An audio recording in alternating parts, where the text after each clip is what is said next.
যেখানে ফাঁক ফোকর আছে আমাদের দলীয় নেতৃত্ব সেগুলো ভরাট করতে চান।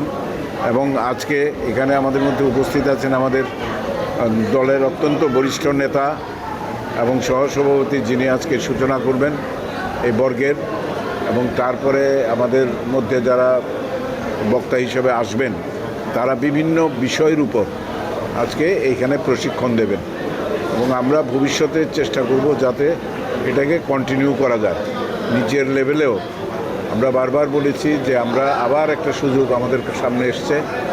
আমরা ছাত্র জীবনে যেটা আমরা করেছি বা করার চেষ্টা করেছি বা অনেকে করতে পারেও নি, গ্রামেগঞ্জে এমনও লোক আছে, তাদেরও বলেছি সেই মনোভাবটা নিয়ে আপনারা এগিয়ে আসুন এবং এটাকে সফল করে তুলুন।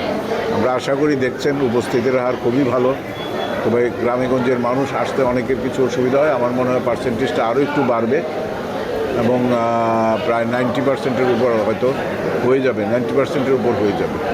আমাদের প্রস্তুতি সম্পূর্ণ হয়েছে, এখনই আমাদের এটা কর্মসূচি শুরু হবে। আশা রাখি সর্বদিক থেকে এটা সাফল্যমণ্ডিত হবে।